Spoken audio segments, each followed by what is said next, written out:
መንግስት በቴዲ አፍሮ ሙዚቃ ጉዳይ አዲስ አነጋጋሪ ውሳኔ ያሳለፈ። የቴዲ አፍሮ ጉዳይ መነጋገሪያነቱ ቀጥሎ ከዕለት ወደ ዕለት አዳዲስ ጉዳዮች መሰማታቸውን ቀጥለዋል። በትላንትናው ዕለት ለድምፃዊ ቅርብ የሆኑ ሁለት የሥራ አጋሮቹ መታሰራቸው ሲዘገብ ነበር። በዛሬው ዕለት ደግሞ መንግስት በድምፃዊ ስራዎች ዙሪያ አንድ እርምጃን ወስዷል። እርምጃው ምንድነው የሚለውን ጉዳይ በቀዳሚነት በዝርዝር እናስደምጣቸዋለን። ኢራን አሜሪካን ለመደብደብ ስትዝት ትራምፕ ቴህራንን አመድ አደርጋታለሁ ሲሉ ዝተዋል። የኢራንና አሜሪካ ፍጥጫ ከሚታሰበው በላይ ተካሯል። የኢራን ጦር ኃይሎች ዛሬ አሜሪካን አስጠንቅቆ ባወጣው መግለጫ በኢራን ላይ ማንኛውም አይነት ጥቃት ካረፈ አስቀድሞ የተለዩ ኢላማዎች ላይ ወዲያውኑ እርምጃ እንወስዳለን ሲል ዝቷል። እናስደምጣችኋለን። ህወሓት ከሻዕቢያ ጋር በመሆን ያልተለመደ እጅግ አደገኛ አካሄድ መጀመሩን አንድ ጥናት በዛሬው ዕለት አጋለጠ። ጥናቱ የህወሓት አመራሮች ከኤርትራ መንግስት ጋር የፈጠሩትን አዲስ ግንኙነትና በኤርትራ በኩል የሚደረገው የወርቅና ሌሎች ሀብቶች ህገወጥ የኮንትሮባንድ ዝውውር ነው። ይህ ድርጊት የፌዴራል መንግስቱን ገቢ በከፍተኛ ሁኔታ የሚያሳጣ ነው ተብሎለታል። ተሰሙታላችሁ። በፊንቴክ ማጭበርበር ዙሪያ ዘብጥያ የወረዱትና አርቲስት ሰራዊት ፍቅሬ ዛሬ ፍርድ ቤት ቀርበዋል።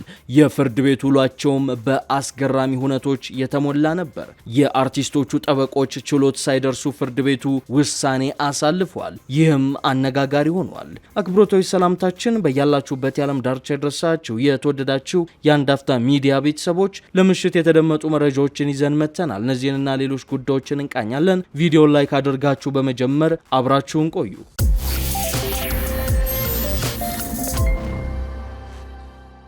በቴዲ አፍሮ አዲስ ዘፈን ጉዳይ ብልጽግና የወሰደው እርምጃ እያነጋገረ ይገኛል። በትላንትናው ዕለት የቴዲ አንድ የቅርብ ጓደኛና ምክትል ስራ አስኪያጇ ታስረዋል መባሉ የሚታወስ ነው። በዛሬው ዕለት ደግሞ ድምፃዊው ያወጣውን አዲስ ሙዚቃ ተከትሎ መንግስት አዲስ እርምጃ ወስዷል።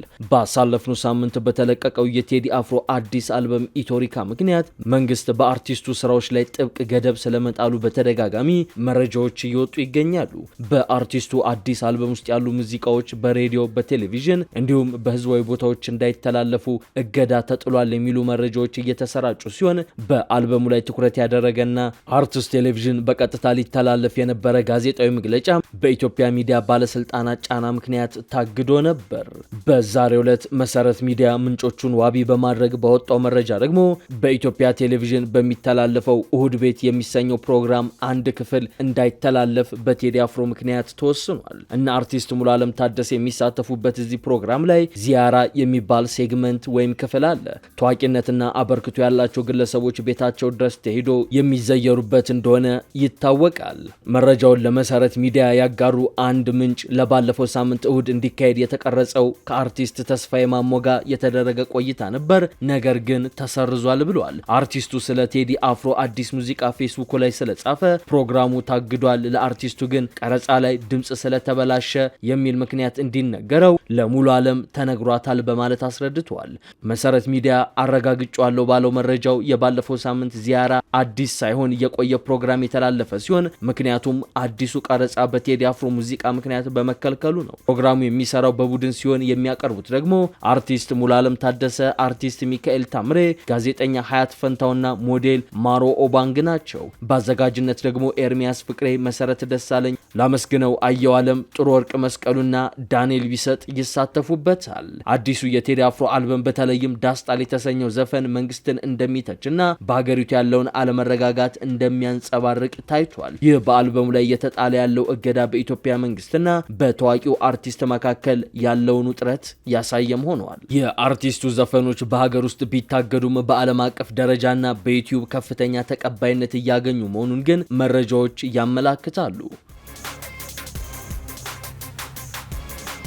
የኢራንና አሜሪካ ፍጥጫ ከዕለት ወደ ዕለት እየተካረረ ይገኛል። የኢራን ሀታም አልነቢያ ወይም የጦር ኃይሎች ለአሜሪካ ጥብቅ ማስጠንቀቂያ በዛሬው ዕለት አስተላልፏል። በፕሬዝዳንት ትራምፕና በአሜሪካ የጦር አዛዦች የሚሰነዘሩ ተደጋጋሚ ዛቻዎችን ተከትሎ የኢራን ጦር ኃይሎች ማለትም ሀታም አልነቢያ በ100% ዝግጁነት ላይ እንደሚገኙና ጣታቸው በቃታ ላይ እንደሆነ በዛሬው ዕለት ገልጸዋል። በኢራን ላይ ማንኛውንም አይነት ጥቃት ካረፈ አስቀድሞ የተለዩ ኢላማዎች ላይ ወዲያውኑና በኃይል እርምጃ እንደሚወስዱ ያስጠነቀቁት የጦር አዛዦቹ ለአሜሪካና ህፃናትን ለሚገድለው የጽዮናውያን አገዛዝ ሲሉ ለጠሯት እስራኤል ካለፈው የከፋና ጠንከር ያለ ትምህርት ለመስጠት ተዘጋጅተናል ብለዋል። በተመሳሳይ ትራምፕ ለዚህ በሰጡት ምላሽ ኢራን በቀን $500 ሚሊዮን ገቢ እንድታገኝ የሆርሙዝ ሰርጥ ክፍት እንዲሆን ትፈልጋለች በማለት ተሳልቀዋል። ኢራን መንገዱ እንዲዘጋ የምትፈልገው እኔ መንገዱን ሙሉ በሙሉ ስለዘጋሁት ክብሯን ለመጠበቅ ብላ ብቻ ነው ያሉት ትራምፕ ከጥቂት ቀናት በፊት ኢራን መንገዱ እንዲከፈት ትፈልጋለች የሚል ጥያቄ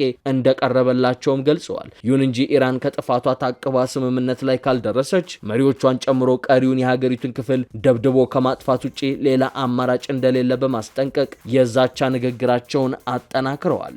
በተመሳሳይ የኢራን ውጭ ጉዳይ ሚኒስቴር ቃል አቀባይ እስማኤል ባጋይ በቴሌግራም ገጻቸው ላይ ባሰፈሩት መልእክት ሀገራቸው ብሔራዊ ጥቅሞቿንና ደህንነቷን ለመጠበቅ አስፈላጊና ተገቢውን እርምጃ ትወስዳለች ሲሉ አስጠንቅቀዋል። ቃል አቀባዩ ጨምረውም ከአሜሪካ ጋር የሚደረገውን ድርድር እያሸማገለች ባለችው ፓኪስታን በኩል እየቀረበ ያለውን የተኩስ አቁም ጥያቄን በተመለከተ ሀገራቸው በፖለቲካው መስክ ያለው ሁኔታ በቅርበት እየተከታተለች መሆኗን መግለጻቸውን የኢራን የዜና ወኪል ኢርና ዘግቧል። ለሁለት ሳምንት የቆየው የተኩስ አቁም ሲጠናቀቅ ፕሬዝዳንት ዶናልድ ትራምፕ በኢራን ያለው መንግስት በከባድ ሁኔታ መፍረክረኩን በመጥቀስ ከፓኪስታን በኩል የቀረበላቸውን ጥያቄ መቀበላቸውን አሳውቀዋል። ቃል አቀባዩ ባጋይ ከአሜሪካ ጋር ስለሚደረግ ቀጣይ ድርድር ተጠይቀው ግን ዲፕሎማሲ ብሔራዊ ጥቅምና ደህንነትን የማስጠበቂያ መሳሪያ ነው፣ ይህንን ለመጠቀም አስፈላጊና አሳማኝ ሁኔታ መኖሩን ስናረጋግጥ እርምጃ እንወስዳለን በማለት የሀገራቸውን አቋም አሳውቀዋል። በሆርን ሪቪው በኩል የወጣው መረጃ እጅግ አስደንጋጭ ሆኗል። ሆርን ሪቪው የተሰኘው ድረገጽ የህወሓትና የማዕከላዊ መንግስቱን ፍጥጫ በተመለከተ አንድ አደገኛ ጥናትን ይፋ አድርጓል። በዚህ ጥናት ላይ እጅግ አደገኛና አዲስ ስጋት የተጋለጠ ሲሆን ይኸውም የህወሓት አመራሮች ከኤርትራ መንግስት ጋር የፈጠሩት አዲስ ግንኙነትና በኤርትራ በኩል የሚደረገው የወርቅና ሌሎች ሀብቶች ህገወጥ የኮንትሮባንድ ዝውውር ነው። በሰሜን ኢትዮጵያ የፕሪቶሪያው የሰላም ስምምነት መፈረምን ተከትሎ ሰፍኖ የነበረው አንጻራዊ ሰላም አሁን ላይ እጅግ ፈታኝ ወደሆነ የታሪክ ምዕራፍ መግባቱን አዲስ የጥናት ግኝት አመላክቷል። ተመራማሪ ብሌን ማሞ ኢትዮጵያ ትግራይ ኤንድ ዘ ሪተርን ኦፍ ዴንጀረስ ኢሉዥን በሚል ርዕስ ባቀረበችው ጥልቅ የፖለቲካና የደህንነት ትንታኔ የህወሓት የቅርብ ጊዜ ውሳኔዎች ከፖለቲካዊ አለመግባባት ባለፈ የሰላም ስምምነቱን መሰረት የሚንድ አደገኛ አካሄድ ነው ስትል አስጠንቅቃለች። እንደ ተመራማሪዋ ትንታኔ ህወሓት የፌዴራል መንግስቱ የሌተናል ጀነራል ታደሰ ወረደን የስልጣን ዘመን ማራዘሙን ውድቅ ማድረጉ እንዲሁም ከጦርነቱ በፊት ወደ ነበረው የክልሉ አስተዳደራዊ መዋቅር ለመመለስ መሞከሩ ድርጅቱ በፕሪቶሪያው ስምምነት ላይ ያለውን እምነት እያጣ መምጣቱን ያሳያል ይላል። የፕሪቶሪያው ስምምነት ሁሉንም የፖለቲካ ጥያቄዎች ባይመልስም ግጭትን ከማስቆምና የፌዴራል ተቋማትን ወደ ክልሉ ከመመለስ አኳያ በአፍሪካ አህጉር ውስጥ እምብዛም የማይታይ ስኬታማ የሰላም ማዕቀፍ መሆኑን ጥናቱ ሲያወድስም ይታያል። ጥናቱ እንደሚያብራራው አሁን በትግራይ እየታየ ያለው የፖለቲካ ውጥረት ዋነኛ መንስኤ የህወሓት የውስጥ መከፋፈል ነው ይላል። አቶ ጌታቸው ረዳን ከጊዜያዊ አስተዳደሩ ፕሬዝዳንትነት ለማንሳት የተደረገው ርብርብ ፓርቲው በራሱ ውስጥ ያለውን የቁጥጥርና የስልጣን ሽኩቻ የሚያሳይ ነው። አሁን ህወሓት ከጦርነቱ በፊት ወደ ነበረው መዋቅር እንመለሳለን የሚለው ሐሳብ የፌዴራል መንግስቱ በክልል ውስጥ ሙሉ መዋቅሩን ከመዘርጋቱ በፊት ፓርቲው ያጣውን የፖለቲካ የበላይነት መልሶ ለማግኘት የሚያደርገው ስትራቴጂካዊ ሙከራ መሆኑንም ተመራማሪዋ ታስረዳለች። በሌላ በኩል የፌዴራል መንግስቱ ከፍተኛ የሆነ የትዕግስትና የመቻቻል ፖሊሲ እየተከተለ መሆኑን ተመራማሪዋ አጉልታ ለማሳየት ጥራለች። ህወሓት ኃይሎቹን ወደ አዋሳኝ ክልሎች ማንቀሳቀሱና ከመከላከያ ሰራዊት ጋር ግጭት ሊፈጥሩ የሚችሉ ትንኮሳዎችን ቢያደርግም አዲስ አበባ የሰላም ማዕቀፉን ላለማፍረስ ስትል ከኃይል እርምጃ ታቅባለች ስትል ተመራማሪዋም ትናገራለች። አቶ ጌታቸው ረዳና ጀነራል ጻድቃን ገብረትንሳኤ ሳይቀር የፌዴራል መንግስቱ እርምጃ ሊወስድ ይችላል ብለው በሰጉበት ሁኔታ ውስጥም መንግስት ሰላም መምረጡን ተመራማሪዋ አድንቃለች። ሆኖም ጥናቱ አንድ እጅግ አደገኛና አዲስ ጥናትን ያጋልጣል። ይኸውም የህወሓት አመራሮች ከኤርትራ መንግስት ጋር የፈጠሩት አዲስ ግንኙነትና በኤርትራ በኩል የሚደረገው የወርቅና ሌሎች ሀብቶች ህገወጥ የኮንትሮባንድ ዝውውር ነው። ይህ ድርጊት የፌዴራል መንግስቱን ገቢ ከማሳጣት ባለፈ የፕሪቶሪያው ስምምነት የውጭ ኃይሎችን አግልሎ በሀገር ውስጥ ብቻ እንዲፈታ ያስቀመጠውን መርህ የሚጥስና ቀጠናዊ የደህንነት ስጋት የሚፈጥር ነው ብለዋለች። የዚህ አይነቱ አካሄድ በትግራይ ብቻ ተወስኖ የሚቀር እንዳልሆነ እንዳልሆነም አስጠንቅቃለች። የህወሓት ከኤርትራ ሱዳንና ግብጽ ጋር ሊኖረው የሚችለው ትስስር የአፍሪካ ቀንድን ወደ ሌላ ቀጠናዊ የውክልና ጦርነት ወይም ፕሮክሲ ዋርና አላስፈላጊ የጦር መሳሪያ ፉክክር ሊያስገባው ይችላል። ሌተናል ጀነራል ታደሰ ወረደን በስልጣን ለማቆየት የተደረገው የፌዴራል መንግስት ውሳኔም በክልል ውስጥ የአስተዳደር ክፍተት ተፈጥሮ ወደ ባሰ ምስቅልቅል እንዳይገባ ለመከላከል የታለመ መሆኑንም አብራርታለች። ተመራማሪ ብሌን ማሞ የህወሓት አመራሮች የፕሪቶሪያን ስምምነት ችላ ብለው የድሮን ስርዓት ለመመለስ የሚያደርጉት ጥረት አሁን ያለውን ነባራዊ የፖለቲካ እውነታ ያላገናዘበ የፖለቲካ ቅዠት ነው በማለትም ተችታለች። ይህንን የሰላም ማዕቀፍ ወደ ጎን መተው ኢትዮጵያንና ቀጠናውን ወደማይታወቅና አደገኛ ወደሆነ አዲስ የጸጥታ ቀውስ ሊከት እንደሚችልም በማስጠንቀቂያ ጽሑፏ ላይ አስፍራለች። በሀገር አቀፍ ደረጃ ከፍተኛ ትኩረት የሳበውና ከፋይናንስ ቴክኖሎጂ ፊንቴክ ማጭበርበር ጋር በተያያዘ የተጠረጠሩት እነ አርቲስት ሰራዊት ፍቅሬ ዛሬ ፍርድ ቤት ቀርበዋል። በዛሬው የፍርድ ቤት የችሎት ውሏቸውም ፍርድ ቤቱ ለፖሊስ የመጨረሻ ያለውን ጥብቅ የምርመራ ጊዜ ገደብ ሰጥቷል። በዛሬው ዕለት ፍርድ ቤት የቀረቡት ታዋቂ ግለሰቦችን ጨምሮ አርቲስት ሰራዊት ፍቅሬ፣ አርቲስት ሰለሞን ቦጋለ፣ ወንድም ካሊድ፣ ዳንኤል ተገኝ፣ ይገረም ደጀኔ፣ ቲክቶከር መንሱር ጀማል፣ አብርሃም ግዛውና ሌሎች ተጠርጣሪዎች ይገኙበታል።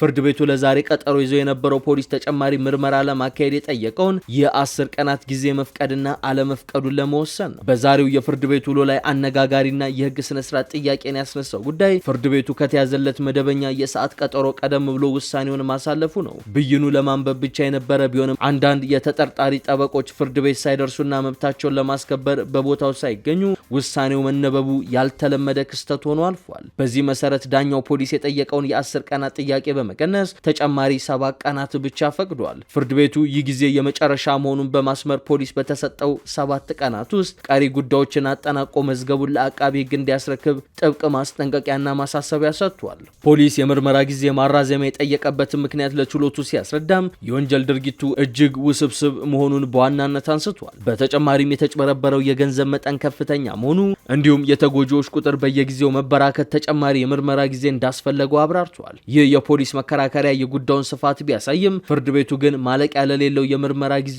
በሩን ዝግ አድርጓል። የጉዳዩን ማህበራዊና ኢኮኖሚያዊ አሳሳቢነት በሚያሳይ መልኩ በርካታ ቁጥር ያላቸው የፋይናንስ ቴክኖሎጂ ወይም ፊንቴክ ተበዳዮች ዛሬ ከችሎት ውጭ ተገኝተው የነበረ ሲሆን የህዝቡ ቁጥር እጅግ ከፍተኛ መሆኑን ተዘግቧል። በሌላ በኩል ተጠርጣሪዎቹ እነ ሰራዊት ፍቅሬ በእስር ላይ ከ1 ወር በላይ ያስቆጠሩ ሲሆን የፍትህ ስርዓቱ አፋጣኝ ምላሽ እንዲሰጥ ጫናው በፖሊስ ላይ አርፏል። አሁን ባለው የህግ አግባብ ከ7 ቀናት በኋላ ፖሊስ ምርመራውን አጠናቆ ለአቃቢ ህግ መላክ ካልቻለ ፍርድ ቤቱ ተጠርጣሪዎቹን ሊያሰናብታቸው ወይም በዋስትና ሊለቃቸው የሚችልበት እድል ሰፊ መሆኑም ተጠቁሟል። ቀጣው የ7 ቀናት ገደብ የፖሊስን የምርመራ አቅም የሚፈትን የተበዳዮችን የፍትህ ጥማት የሚመልስና የተጠርጣሪዎችን ህገ መንግስታዊ መብት ሚዛን ላይ የሚያስቀምጥ ወሳኝ ምዕራፍም ይሆናል ተብሏል። ፖሊስ ይህንን ፈተና ተወጥቶ የክስ መዝገቡን ለአቃቢ ህግ ያደርሳል ወይንስ ተጠርጣሪዎቹ በነጻ ይሰናበታሉ የሚለው በቀጣው ቀጠሮ የሚታይ ይሆናል። የተወደዳችሁ የአንድ አፍታ ሚዲያ ቤተሰቦች ለምሽት ያዝናቸው መረጃዎች እነዚህን ይመስሉ ነበር። አብራችሁን ስለቆያችሁ እናመሰግናለን።